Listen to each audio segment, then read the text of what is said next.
Hello and welcome to the Free Cheese episode 654. I'm your Joe Dix, joined by Matt Zellner. Hello. The Free Cheese is a weekly video game podcast about video games, brought to you once a week by thefreecheese.com. This week, we are under fire along with James Bond 007, Agent Under Fire. More on that later. Matt, what's the coolest James Bond gadget? That is a good question. I'm trying to think of any of them at this rate. um, I always think of watch-related gadgets, but that's exactly admittedly, where I don't know my many. it's kind of what I went to as well. Yeah, Um, the stuff they do to rig the cars are always pretty good. The uh, yeah. the Aston Martins he usually uses. I saw one. There's a cigarette lighter bomb, which made me wonder: do they still put cigarette lighters in cars? I don't know. And follow-up question: did you ever burn yourself with a cigarette lighter by mistake as a child? No, no, I don't. Like maybe my grandparents' car had it, but I don't recall. I really don't recall having them. I remember having one. I had to have been young. I don't know, but I remember pushing it in. I remember seeing it orange, touching it, and then getting like a cool spiral thing on my thumb, or I don't remember which finger, that then turned into like a white and then like a green. And then that looked cool for a couple of days, and I learned hot stuff is bad. Human evolution. It's a fun thing. Electronic Arts learned human evolution as it took over the James Bond series. I guess who published that? Rare. Well, Nintendo. Wait, who would have published Golden Eye? I Would that have been Nintendo? As we both frantically think it's search. Nintendo. I don't think that stuff changes until World is Not Enough. Yeah, Yeah, published by Nintendo for GoldenEye, and then bizarre. Yeah, okay.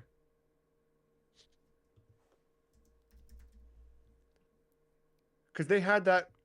Did Rare make? No, Rare only made the one, right? Or did they keep rolling into no, they the they world is not enough? no, that was Eurocom, and published by Electronic Arts. Got it. Okay, so they pick up right after this. Uh, Um, yeah, because Rare would go on to make Perfect Dark, and yes, then yes, yes, yes. And then well, a lot of those devs left, and then they went and made Time Splitters. Is that my understanding? I feel like Time Splitters and Time Splitters 2 are very GoldenEye that could adjacent. be the case. I do not remember.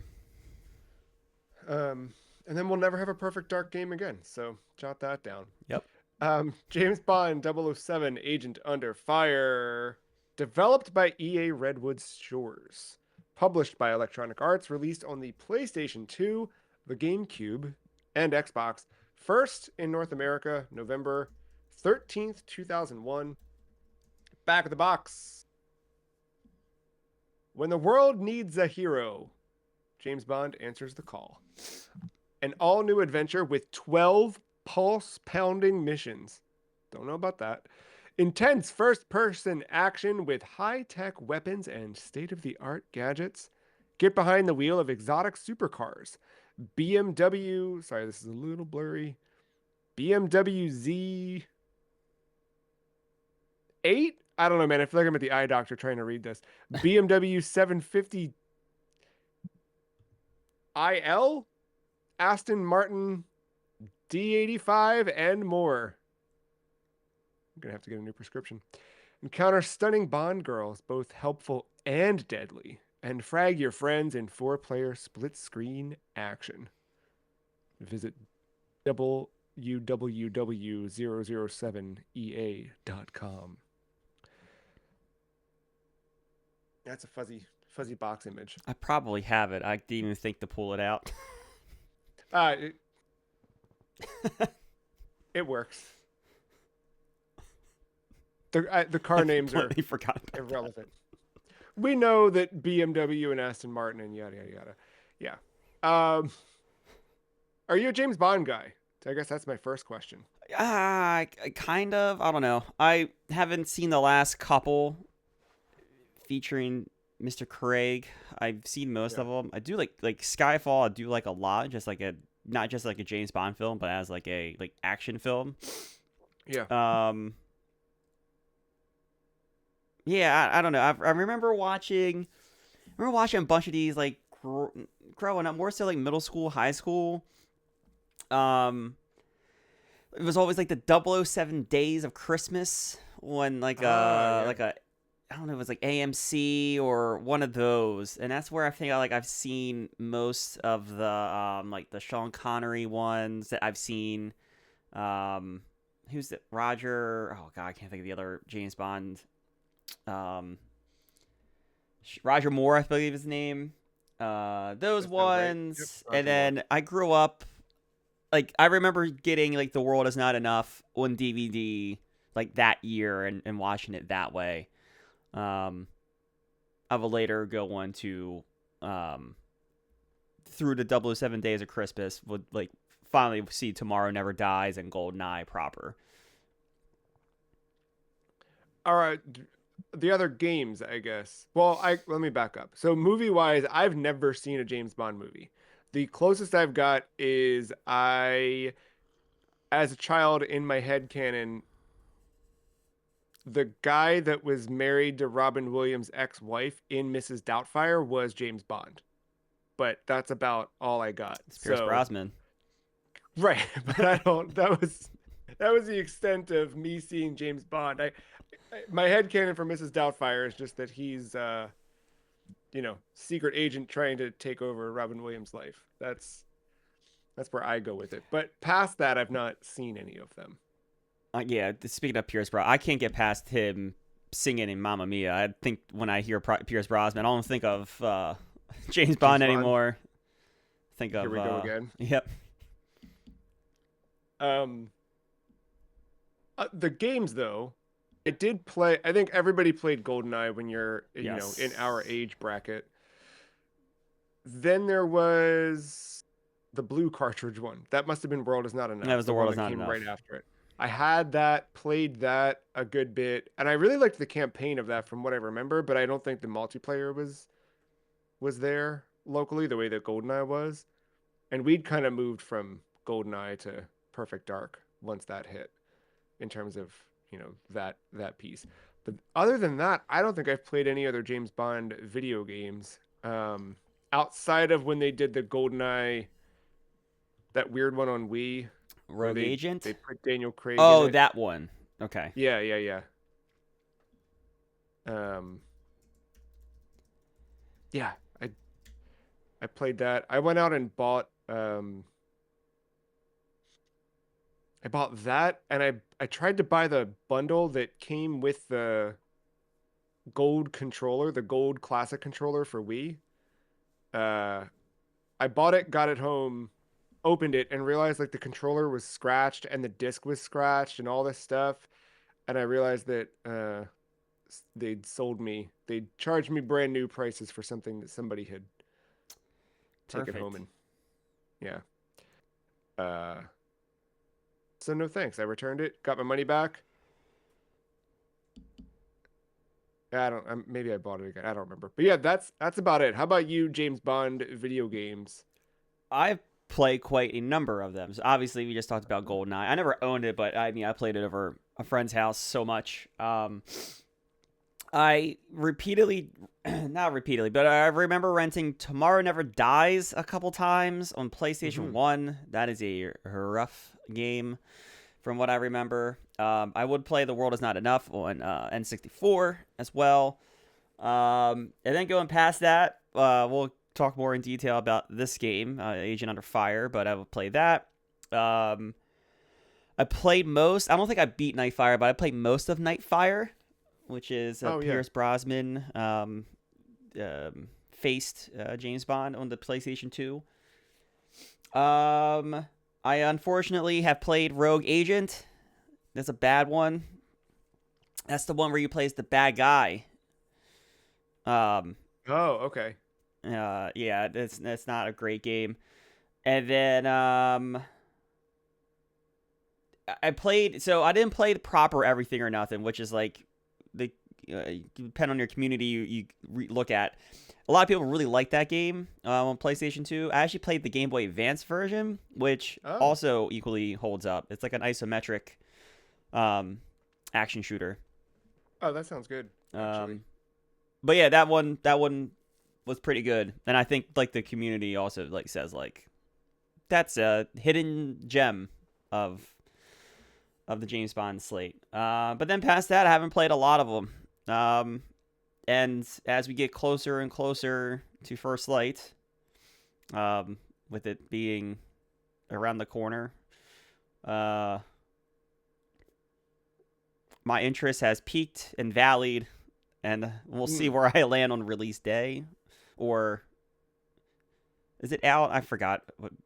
Breaking kayfabe. I forgot. No, I just looked. I'm realizing now. We could have delayed this episode because Oh, they right. We put on the delayed the original game. release. Oh, right. Okay. Yeah. Yep. Um, but yeah. All right. Thanks a So as we lot. get closer to that, my I peaked and valleyed my interest on getting that game. So we'll see where I'm at release day. Yeah. We'd aligned. I forgot we aligned this with The end of original. March for that. I And couldn't yeah, dude. remember we planned this before it got delayed or after. Yeah. No. As of recording, it is scheduled to be released on May 27th, 2026. We'll see if it still sticks, but um, yeah, I want to talk a little bit more about that one toward the end and sort of what the future for James Bond looks like. Um, Last James Bond franchise question: have you read the books and are No. there books? Are there's this is all based on books, right? Yeah, I believe so. I think it's Ian Fleming. I believe is the author, if Hmm. I'm not crazy. Yeah, that sounds right. Um, Yeah, I'm okay, assuming this is like a yes. so you're Yeah, kind Ian of Fleming. Yeah. games first, movies secondary on the James Bond franchise. Yeah, I guess I guess the movies got me there because I knew they were a thing, but I probably played more of the percentage of video games than I have seen the film catalog. That's fair. And this one you did play before, right? Yes, extensively. Extensively. Okay. So then what did you probably had different expectations going into this than I did. Why did you land on this one in particular for exploration in season 14? Um, More so because in a rare case, I had played this one. I wanted to see how it held up, um, years later, and not playing this as a probably a middle schooler. Yeah. Um, so yeah, but like I knew some of the systems. I like that. Remember there being some replayability to it as well. And I kind of remembered it being not entirely long. I think Nightfire is the longer game of like the two. I think like Nightfire and this can get compared, and then like the rest of the PS2 catalog kind of gets compared because they go third person. I think at that point. Hmm. Um, but yeah, kind of yeah, just like I was familiar with this one in a way that thought it would fit the podcast kind of format we go for a little bit better. Yeah, me going into it, I expected a first person shooter. I expected a campaign on par-ish in terms of like pacing with GoldenEye, because that's my point of reference. I figured there'd be some like varied missions or mission objectives based on difficulty. Um, and I kind of expected it's funny, and we'll talk more, but I expected and still was surprised at how cumbersome the controls would be at times. Like I expected it, knowing this release date early PS2, and we haven't quite figured out what to do with that right stick. Um, and then it was the more I played it, the more I was like, oh, it's not so bad, but it is some muscle memory problems here. So jumping into gameplay, and if this is your first episode of the Free Cheese Podcast and gameplay, we look at how it plays, difficulty, mission structure, the story, all of the elements that go into shaping the game. We'll talk about visuals and sound later on, but the core structure is 12 missions. Um, it's a first-person shooter. This game does something interesting where I'd say the bulk of the levels are you moving through a stage, walking through an area, through the map, to complete objectives, unlock things, to do something on foot, and you're fully in control of Mr. Bond. Um, and then there's levels where there's at least two where you're driving a car physically and you're controlling the movement of the car. You're turning when you want to turn using weapons within the car.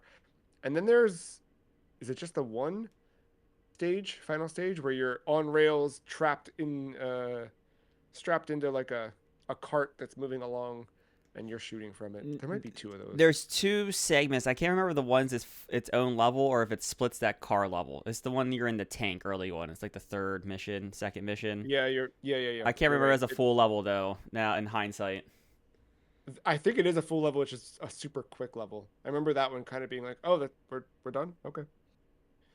Um,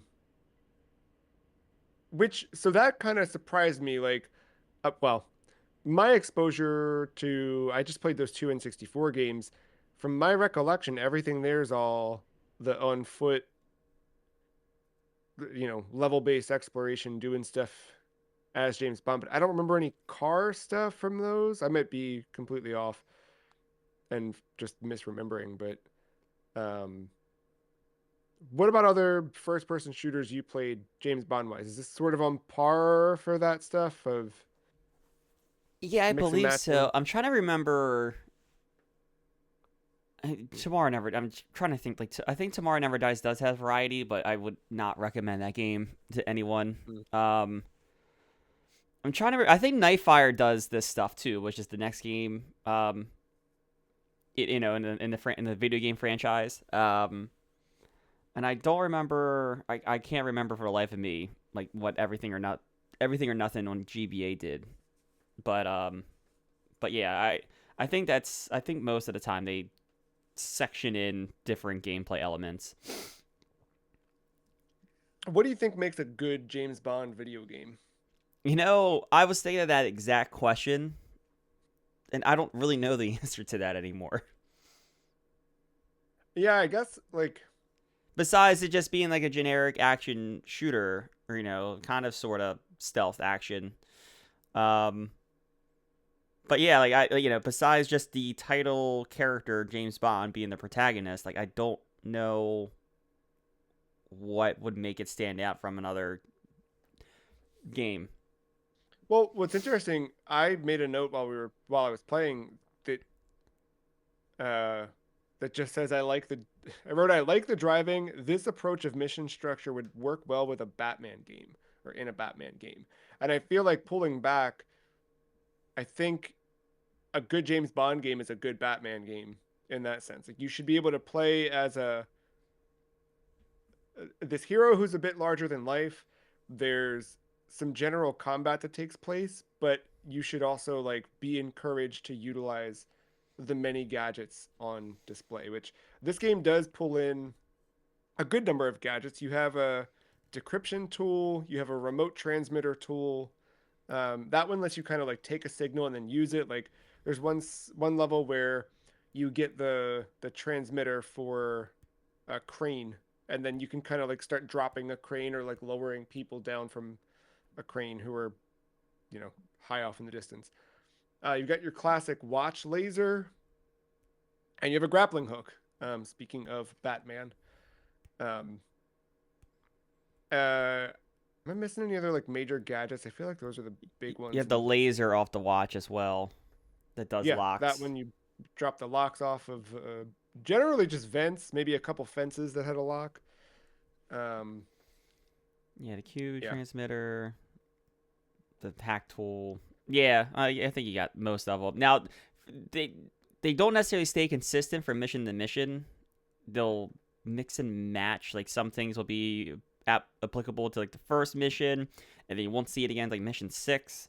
And part of that's yeah, because between now and those two missions, you're in a car or in a different environment. But like James Bond could be in a precarious place or problem and doesn't necessarily have access or shouldn't have access or like shouldn't use the tools for like stealth reasons or whatever.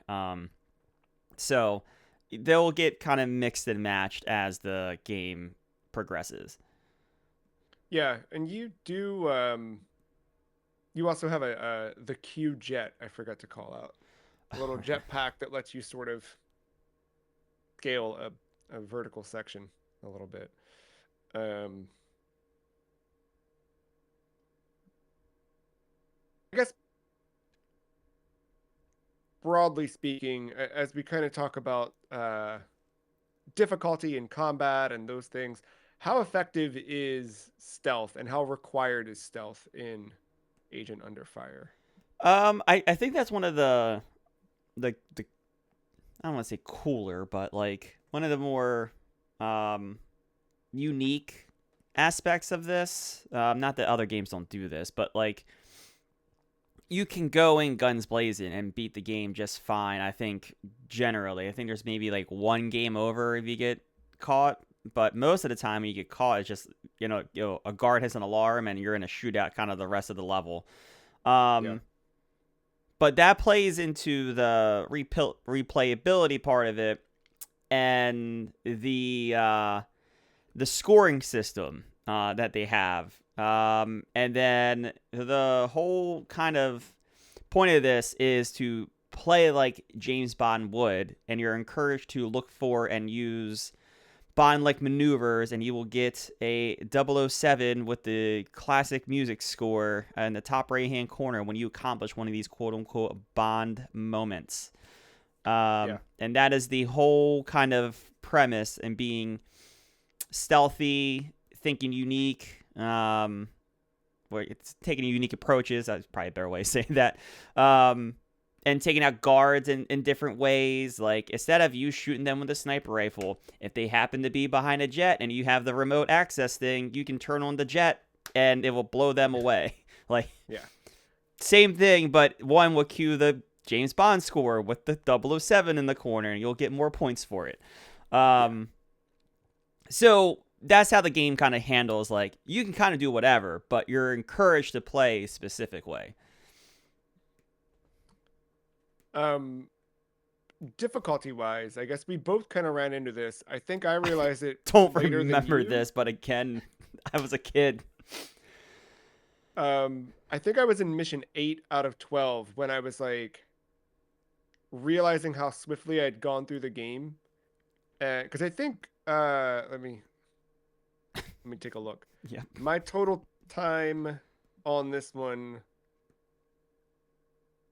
was something like 3 hours tops. I did this in 2 sittings for sure. Yeah, 3 hours.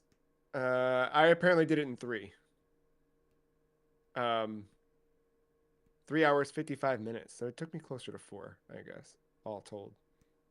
Um, but yeah, I think I got through the bulk of this in an hour and a half in that first session. And yeah, at some point I was like looking at options to check something, and I saw right at the top it was like difficulty, and I was like, oh, I don't remember setting that because I feel like in GoldenEye you would hit start game and it would be like agent, secret agent, 007 or whatever.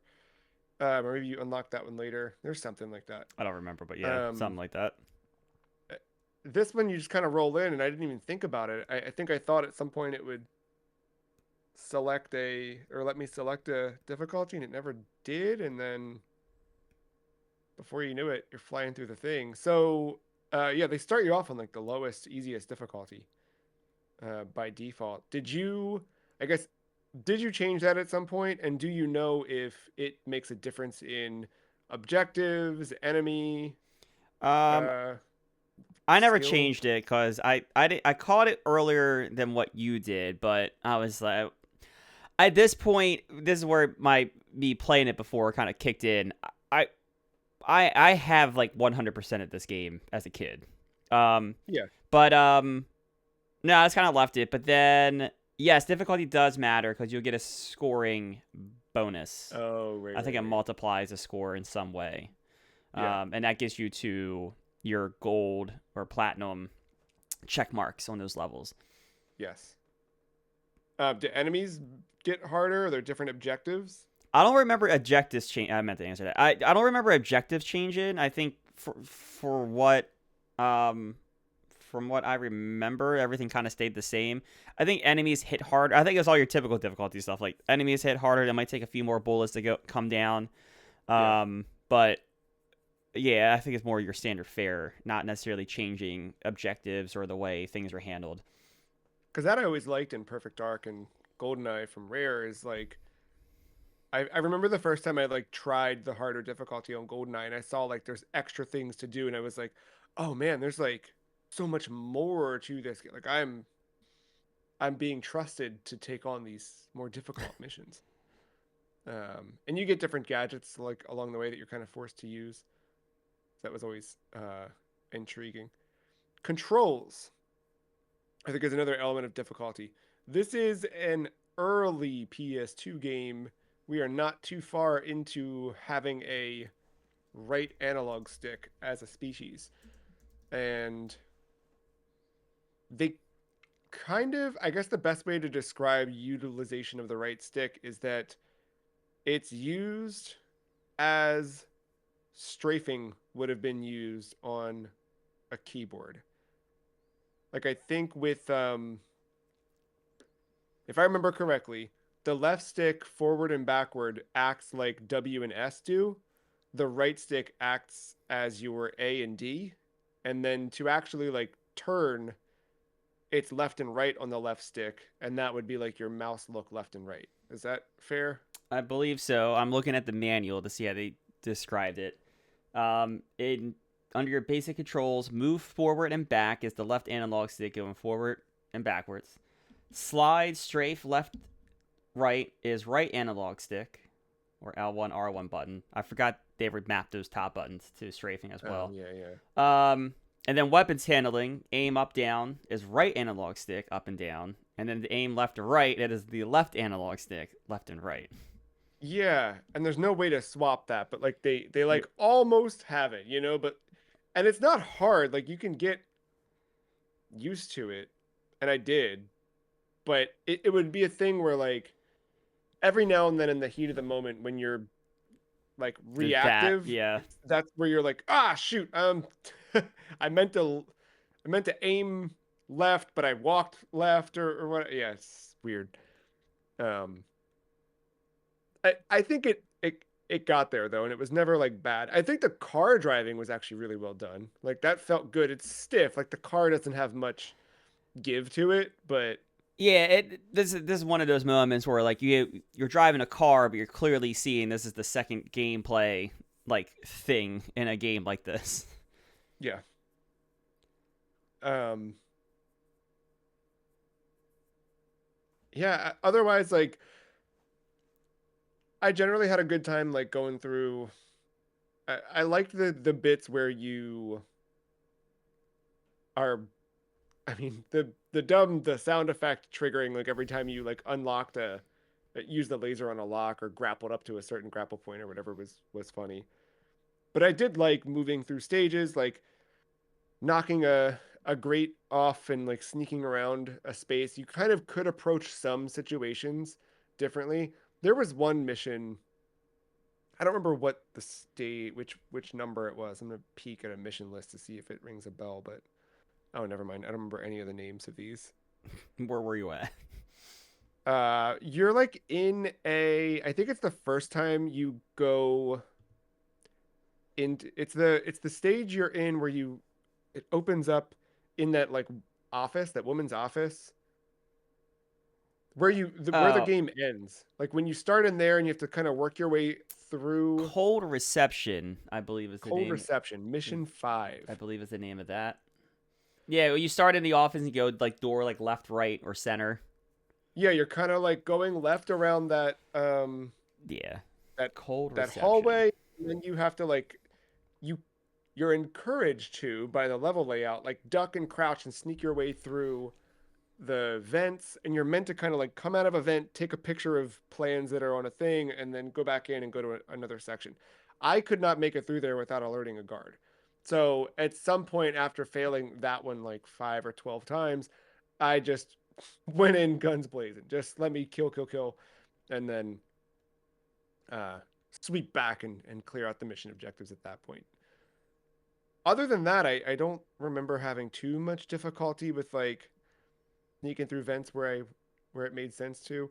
The stage, it might have been the penultimate stage where you need to like you're in there, or maybe it was 12, I don't remember.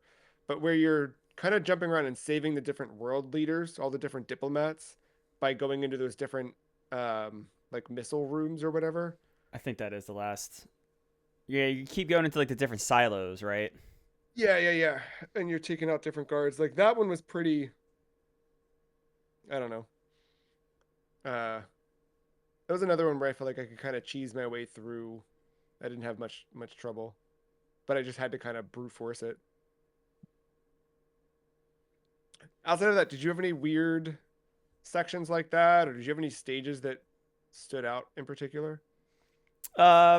I remember liking Cold Reception as a kid because it felt like felt like one of the first times you're like kind of open. Mm. It's more like a not like an open world, but like the level design is like free. You're not so much going from point A to point B. It's kind of do these objectives, but you can kind of do them in any order to a certain extent, and be at least the beginning of it. Um, I don't remember why, especially after replaying it, but like the level Poseidon, I just remembered that level name, and I don't know if it was because I struggled mightily to um 100% it, or if it was my Mm. favorite one to replay in the pursuit of 100%.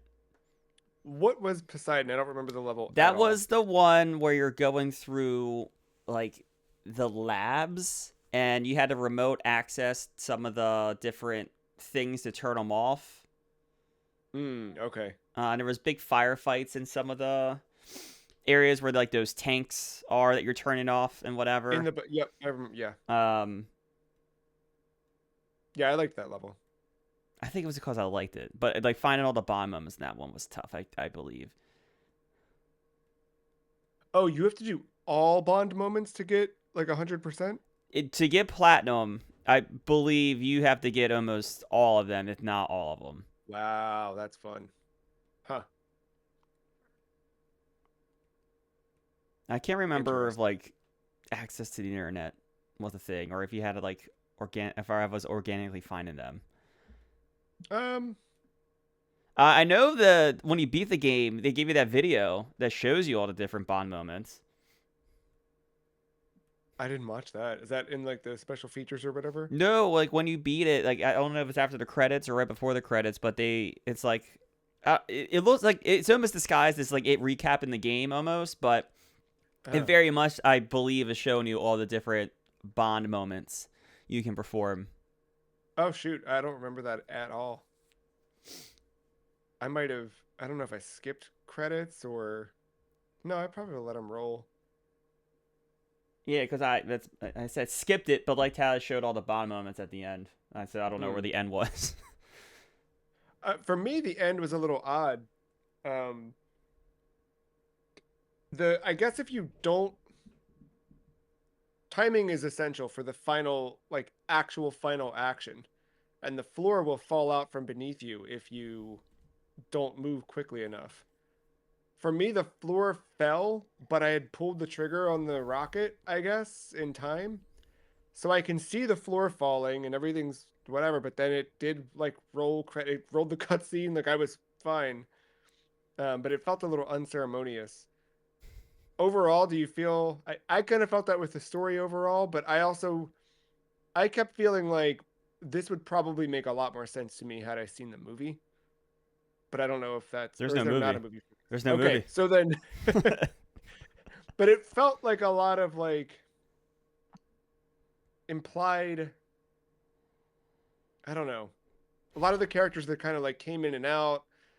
Yeah, this I think in the replays it comes like the story came back to me a little bit, but I can definitely see where there's some lapse in kind of some character decisions or what's Congruity. happening. Yeah, yeah, But essentially, it's dude wants to release a virus onto the world, and you have to stop it. classic. Poseidon was the name of said virus, I believe. Well, that makes sense. Um, yeah, but it gets weird though. Not that I'm like really spoiling, but the cloning aspect of it gets weird. And so you don't remember who's who exactly. Yeah, I forgot about the cloning part of it. I mean, obviously, back in the box. Spoiler alert. Um, Speaking of spoiling, the loading screens will yeah. sometimes spoil some stuff too. Oh man, I wanted. I'm glad you talked about that, and that might make a good transition into visuals. The first thing I wrote down is that the mission results screen is so good. You just have this like silhouette of a woman kind of like moving with her hair flowing. It's like very James Bond. And then I think at some point, not long after taking, I think I like saw that and then loaded into the next stage and took that note and then realized I was getting shot at or something. Or I think the second stage is the one where you're automatically moving. So Oh I had to yeah. pause it to finish taking a note and then looked up and realized the pause menu has the same dumb silhouette thing. Um, Whoever designed that, you can tell like they got some other work done and then it was like, I'm gonna make something fun. Like it um that was pretty good. In terms of level design, do you feel like there was anything that was designed particularly well, or one that kind of flowed nicely, just kind of looked good, felt good? I mean I kind of like the whole just. I mean that's what these movies do well. I'm assuming the novels as well do. Like they put James Bond for story purposes in like 5 different locations. They all have their action set piece at some point. It's just a matter of the build towards it or what character is spinning it up. This game kind of mimics that, so I guess that kind of answers your question from earlier in this episode, Yeah, like what makes a good James Bond game. I guess like that is part of it. yeah, So with that, like the level designs, like yeah, you're kind of basically going from point A to point B shooting people, but um, I think the environments are different. Like I said, we were in a lab with like very like tank with fluids and things inside of them heavy at one point. Um, Earlier, you're kind of like in like a base, but more so there was like aspects of like construction going on. You got the whole hangar section with different airplanes and the helipads and stuff, including that one level that ends with you ascending that tower with the jetpack, going from platform to yeah, platform, adding like a verticality to the level for the first time in this game. Um, Got the big sniper section early on in that like level like 8 or 9 or something like that. And then you get the driving pieces, but the driving pieces again, they're like one's in like very much like downtown, like England. yeah. Um, and then the other one, oh, the other one was a pursuit from the embassy. Yeah. Yep. The downtown England one felt very close to like a Twisted Metal stage to It me. did. It did. Yeah, it was Um, fun. but yeah, in terms of like anything sticking out, I don't think anything sticks out. I think just like you can appreciate the variety and nothing really feels the same. No, I agree with that. You're kind of always doing something a little bit different, but building on what you've done before. The level you just mentioned with the verticality really drove me nuts with checkpointing. Um, there were like weird falls that happened. There was one point where I'd like kind of gotten through the bit. I was like right in hindsight, I was like literally one level away from being done that spot. And some guy got a lucky grenade because there's like a couple of people up top there that are just like hucking stuff. And I think I hit jetpack at the wrong moment. Whatever. And it sets you back all the way at the beginning of that section where you're like first entering the warehouse and you have to like wrap around and hit the lever to make the things Yeah. move. And yeah, it was a pain. There wasn't a lot of like, oh right, this section. When I was replaying it, ascending that tower was like, oh right, this section. Yeah, I think that's probably the only time I really did it it was just in that checkpoint. Like, regard. Yeah. yeah, if when you'd made it out of the little like rocking arm bit and it checkpointed right there, Mm-hmm. totally would have been fine. But having to go through all of that again, just because it was like tedious of like having to run around certain spots and up a ladder and hit a switch and come back around and yeah. How does the game look today? Like a PS2 game. Yeah, but not It's not bad. I bad. mean, it's early PS2, so it's I think the character models look good for all that matters. yeah, There's some variety between the different guards and armed forces you're bringing down, especially when you get into different climates. Like there are in like white puffy jackets in the cold. They're in green suits where it makes sense for them to be in green suits, and then in black. yeah. Um, you had like that specialty like elite soldier as well that was in the black with, of course, like the bullet shoulder straps. Even though they had a shotgun and not a light machine gun, so It's okay. take that for what Fine. it is. It's just for the look. It's a fashion statement. um, yeah, yeah, Nothing about it was like, whoa, dude, this game looks sick. But I think it looks perfectly good. Um, yeah. Moving into sound, do you think the game effectively used recognizable themes and music from the James Bond I would say franchise? they hammered the sound. They it's like they spent, if they had a $2 million budget. I'm making up numbers, obviously. If they had a $2 million budget. They spent 1.5 million on that sound, and they got their 1.5 million Worth. out of that sound. Yeah, over in every Bond moment you got, and it was so funny because like, it's one of those things. If you've not played this game, I, I don't know how else to describe it, but it's like in a game where you realize there's like a thing you can do that'll trigger a sound, and you kind of keep doing it, and it restarts the loop. And like this, you can do two Bond moments back to back. If you're going through a small section of vent where there's like a lock and a lock you have to hit, you can kind of like watch laser, and you can do it quickly enough to like Literally the first level, you can trigger two right back to back because you can unlock the front door with the phone. After you do yeah, that, trigger the sound and immediately Q hook up to the yeah. fucking ceiling area, and bang bang. It's just And you like, just hear it da da da da. It's really good. Um Other than that, I don't remember much. I mean, yeah, it sounds like a James Bond game, right? Like it. dun dun dun dun dun. Dun. Yeah, you got. If there is a classic James Bond score, it is somewhere, whether it's in the results screen, the bottom moment, the main menu, just casually playing through a level. You get all the familiar sounds. Yeah, it worked. Voice acting pretty good too, considering this is Yeah, usually like a James Bond's a very cinematic thing. I thought Q. I kind of like Q as a character. Q's always like a smart ass to James, but I kind of like him in this game a lot.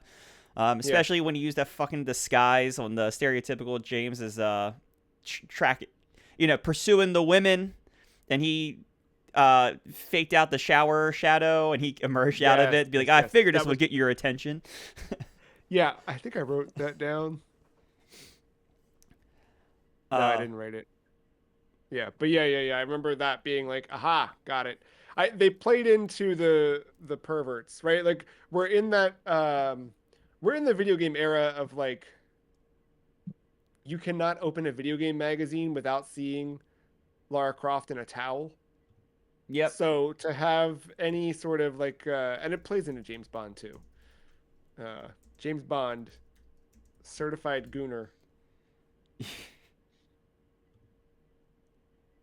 Yeah, I mean, I know they didn't get lovely Dame Judy Dench because she's M in these movies yeah. at this time. But I would say M kind of sounded.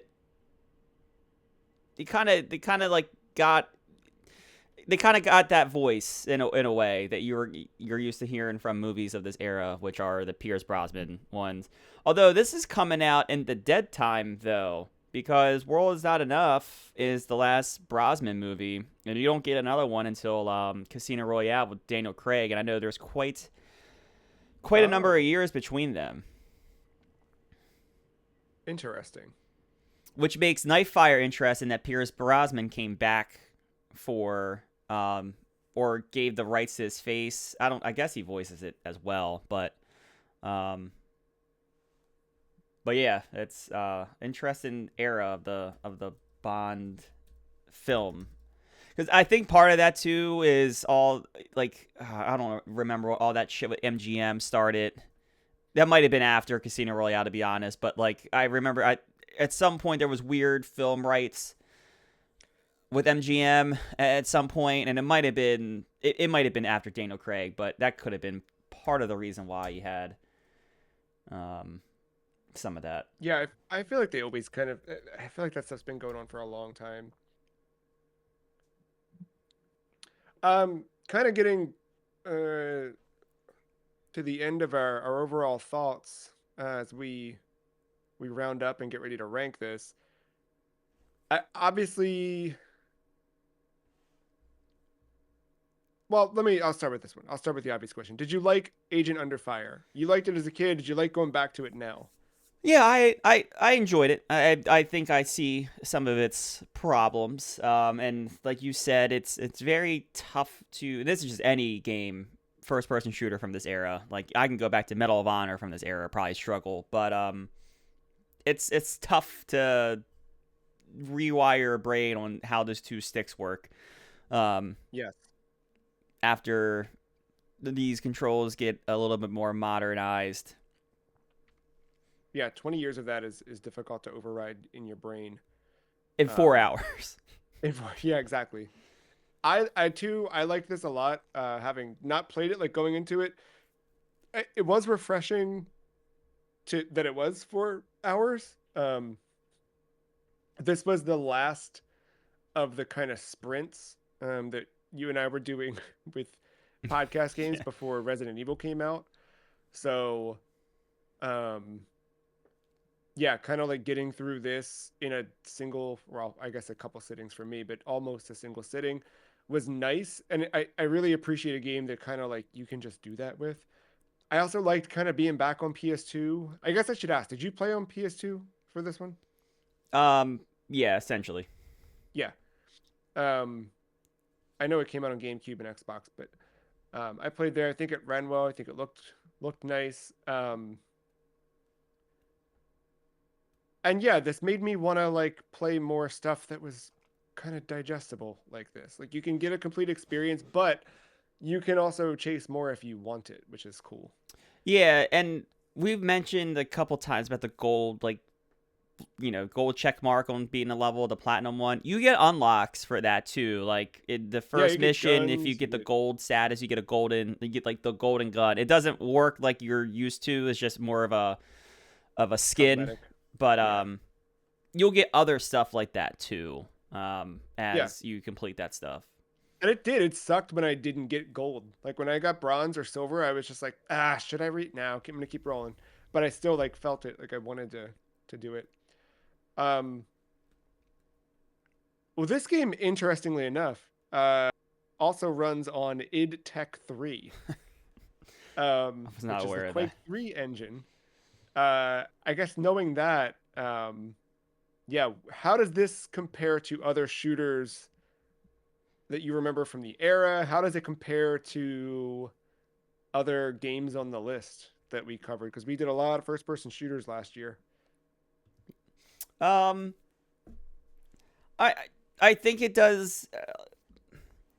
I think it does some of that open endedness well to an extent. Not every level though is going to have that. Like you literally have on rail shooter sections as like two of the missions in this game. Yeah.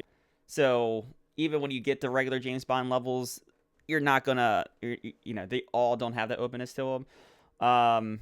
The approach of like playing this straight up like a shooter, or trying to play like as Bond as you could, and cueing that music as much as you could. In terms of like the shooting,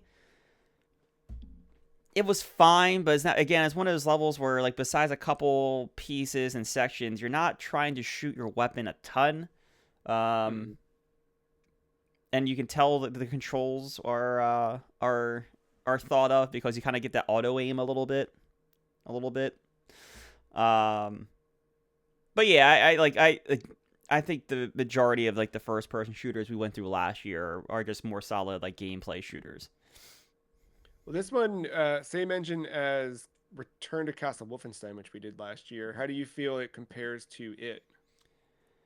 I would say Return is the cleaner shooter, but that one again, it's impossible to play Wolfenstein without spraying a couple thousand bullets into enemies. This, right. If you play it well enough, you might be in the hundreds. Yeah. You don't need a ton. What's the best part of this game? I think it's variety. I think it's tough to define what a James Bond game is. I would say compared to a generic action game, but like if you like James Bond, I would say this fits that formula of you are crazy good secret agent. You have your team around you. You got your gadgets. And the story gets you from set piece to set piece successfully. Yeah, I concur on that. Any final thoughts before we rank this? No, I remember though, like I think I had played Nightfire before acquiring this game, like borrowing it from someone. And I think instead of getting Nightfire at the time, which would have been like $50, I think this was like the $20 buy for me. Yeah. So, like that's why I own this one, but I played Nightfire. I think Nightfire is the more tighter experience from what I remember. But I remember Nightfire. I had struggled at a couple sections. I thought it was harder. This maybe it's because at some point I've had to adjust the difficulty to get all the stuff, but I don't know, maybe this one is a little bit more approachable. Yeah, but no, I remember liking this in the era as a James Bond experience. Why don't we rank James Bond 007 Agent Under Fire? All of our rankings, all 176 of them to date, are over on thefreecheese.com/the-list. If you're watching the video version, it's right on the screen for you. I threw out my initial rankings for Vanquish last week, so I will kick it to you for setting the tone here. Well, I'm glad you brought up Return to Castle Wolfenstein, because I'm not close to it. All right. I put this as and I believe this will still be, right? The new 138 between Fear Effect and BloodRayne. Aha. I'm a little touch higher than you. Okay. I have it at 121 between Obscure and Daikatana. Better than Daikatana, worse than Obscure.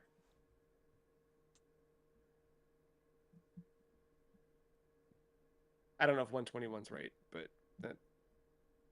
Yeah, I got you. It's a mixed bag of like I think there are games I like better than it, and I think there are games that I don't like better than it. Yeah. Like I think it could be anywhere in our range. It's just I agree. Like two stickouts for me, like again, a poorer game that's gotten buried. Like ESPN NFL football is definitely a better game than this. Yeah. But like so was Devil's Crush. I was like I thought of you, I think, when I was ranking this, because I saw the Disaster Report 4. Yeah. Disaster Report 4 is stronger than this. And I would agree with that. Pac-Man's stronger than this. The Darkness is stronger than this. The Darkness seems pretty low on the list actually now that I'm looking at it, but I'm good with it below Fear Effect, above Blood Rain. I think I had a better time with this than Blood Rain. I had a good time with both, but I think like this one, Blood Yeah. Rain got a little long in the tooth, where I never got tired of playing. This was perfectly digestible. I had a good time with it. There weren't, despite the right stick being atypical to what we're used to, I never felt like I was fighting with it in the way that I was fighting with Blood Rain at times. And I I agree with played that. Blood Rain like on PS2. I wasn't doing the remastered version. So like having that still be like bound to what the, I don't know, I can't remember if they made any significant changes control wise on the revamped version, but I I definitely like this better than Blood Rain. I just So think this is a better gameplay than Blood Rain. It feels like you're just mashing the same combo over yeah, and over and over again. yeah. No, I dig it. Let's do it. Let's lock it in. James Bond 007. Not James Bone autocorrect. It's a different. It's a James very different. Bone James Bone. probably is unfortunately a movie called that. That's in a certain Yeah. area of the internet. Yep. I would agree. Well, that's James Bond. What are your hopes for this new one? Where are you at right now, temp wise? Because I ultimately feel like I just kind of want to go play more Hitman. I don't Yeah, I really want to play know. I James Bond. know. I'm like I as we get closer, I kind of want to see. I'm not getting a release day. I think I know that. I want to see how things shake out on the review side, and not necessarily numbers, but what specifically are some of the pain points and the strengths. IO makes a fantastic sandbox with you getting to your objectives in some way. When you get into a shootout in Hitman, it's still a good game. It's not as strong as Suit. I Yeah. hope James Bond is sandboxy and kind of does what GoldenEye and what you've brought up a couple times with like dynamic objectives and things like that. I think if they Yeah, I can think that could be do like the cool. Hitman thing in the James Bond universe, maybe with some certain set pieces, some pushing you towards some action sequences, that's fine. That's what I kind of hope. I don't love Lenny Kravitz being the antagonist. Yeah. That means there's going to be a song of his in that game. Yeah. Um, Odd. yeah, Eh, I You don't know, know. this is not the game's fault, but when we learned that Lenny Kravitz was in the game, I believe that was the Game Awards, Mm-hmm. and I was playing Metroid Prime 4 in handheld on my Switch while we were watching that. Um, and I distinctively associate learning about Lenny Kravitz with driving around looking for stupid green crystals on that bike. So just already kind of having like a bad mental state while that was happening. Mm-hmm. I can see that. It doesn't do any favors for it. But I don't know. I think I'm intrigued, but I think ultimately, like, I don't know. I never fully finished 3. I should just go back and do that. Buy the whole. Is the whole thing out on Switch? I'll It look it up is. It after. is. Oh, It's on my wish list. I'm waiting okay. to strike on a That might be what I do. because that rogue, the roguelite mode, I think that'd be perfect Yeah. on a flight. Yeah, that'd be real good. Oh yeah, there's a what do you call it? They did the cloud version on Switch 1 and then they launched full on Switch 2. I do not have that on my wish list, so let's go ahead and do that now. Get ourselves a little notification when that happens. Well, that's all of the video games, Matt. At least for this quarter so far. Next time, on episode 655, we'll look back on the season so far. We'll talk about the games we've played not for the podcast, and we'll check in with a little bit of news. It'll feel like, for longtime listeners, the old style of podcast that we used to do. So come back, hang out with us then for a little less structured, but nonetheless good time episode. And then we'll be back the first week of April with real video games for the Sega Genesis. I'll leave it at that.